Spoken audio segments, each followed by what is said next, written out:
अवधूत चिंतन श्री गुरुदेव दत्त. नमस्कार. अल्पनीता शोमध्ये तुमचे स्वागत. आज शुक्ल पक्षाची आषाढी एकादशी, ह्यालाच देवशयनी एकादशी असे म्हणतात. आजपासून चातुर्मास प्रारंभ होतो. 4 महिन्यांचा काळ असे म्हणतात. श्री विष्णू 4 महिने बळीराजाच्या पाताळ लोकात जाऊन शयन करतात. क्षीरसागरात शेषनागावर शयन करतात. आषाढी एकादशीला कसेही करून आपल्या जीवाची पर्वा न करता वारकरी संप्रदायातले अनेक लाखो लोक महाराष्ट्रातून शिवाय देशाच्या कानाकोपऱ्यातून इतर लोकही आषाढी वारीला जातात.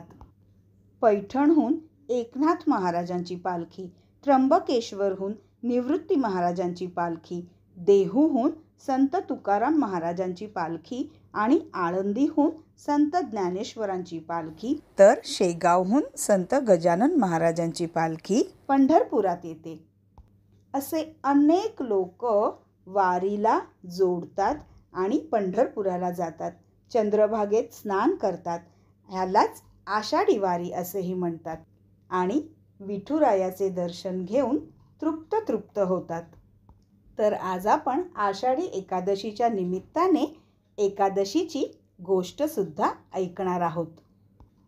कुंभ दैत्याचा पुत्र मृदुमान्य ह्याने खूप कडक तपश्चर्या केली आणि शिवशंकरांना प्रसन्न केले. आणि भगवान शिवशंकरांनी त्याला अमरत्व प्राप्त करण्याचे वरदान दिले.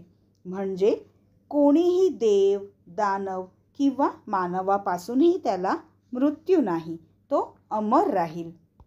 पण भगवान शिवशंकरांनी अजून एक वरदान दिला की तो एका स्त्रीच्या हातून मृत्यू पावेल. म्हणजे एका स्त्रीच्या हातून त्याला मृत्यू मिळेल. हे वरदान मिळाल्यावर हा मृदुमान्य राक्षस फार अभिमानी झाला आणि त्याने विचार केला की अशी कोणती स्त्री असेल जी माझ्यासारख्या मोठ्या तपश्चरी राक्षसाला मारू शकेल. मी तर अमर आहे. आणि मग त्याने अभिमानाने सर्व साधू, ऋषी, मुनी इतकेच काय तर देवांना सुद्धा त्रास द्यायला सुरुवात केली. त्यामुळे सगळीकडे त्याचा हाहाकार पसरला. आणि त्याचा हा हाहाकार बघून सर्व देव भगवान शिवशंकराकडे गेले आणि शिवशंकरांना म्हणाले की आम्हाला ह्या राक्षसापासून वाचवा. भगवान शंकर म्हणाले, मी तुम्हाला कोणतीच मदत नाही करू शकत, कारण मीच याला अमरत्व प्राप्त होण्याचा वरदान दिला आहे. तेव्हा सर्व देव भयभीत होऊन चित्रकूट पर्वताच्या अवनी वृक्षाच्या खाली गुहेत जाऊन लपले. तो दिवस होता आषाढी एकादशीचा. गुहेत असल्यामुळे कोणीही दिवसभर काहीही खाल्ले नाही. अशा प्रकारे त्यांना आषाढी एकादशीचा उपवास घडला. बाहेर सोसाट्याचा पाऊस येत होता. सर्वांना आपोआप गुहेत पावसाच्या पाण्याने स्नान झाले. त्यावेळेस गुहेत सर्व देवांचे श्वास एकवटले होते आणि त्या श्वासापासून एक शक्ती उत्पन्न झाली आणि ती शक्ती म्हणजेच एकादशी. ह्या शक्ती एकादशीनेच राक्षस मृदुमान्याचा वध केला. असे म्हणतात ह्या आषाढी एकादशीला सर्व देवांना एक वेगळेच तेज असते. सर्व देवांची ताकद या आषाढी एकादशीत असते. म्हणून एकादशीला उपवास करायचा असतो. असे म्हणतात एकादशीचा उपवास केल्याने खूप पुण्य लागते आणि तेही आषाढी एकादशीचं. अगदी लहानांपासून ते मोठ्यांपर्यंत, अगदी वयस्कर सुद्धा हा उपवास झेपेल तसा फराळ खाऊन करतात.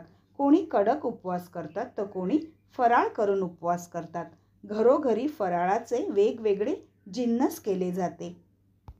म्हणतात ना, एकादशी आणि दुप्पट खाशी, अशीच एक छोटीशी मस्ती. पण लोकांना जमेल तसा लोक उपवास करतात. आणि लाखोंनी लोक पंढरीच्या वारीला आपल्या विठोबा रखुमाईच्या दर्शनाला खूप लांबून लांबून येतात आणि विठुरायांचे दर्शन घेतात. ह्या आषाढी एकादशीच्या उपवासाचे फळ आम्हा सर्वांना मिळो. तुम्हा सर्वांनाही आषाढी एकादशीच्या खूप खूप शुभेच्छा.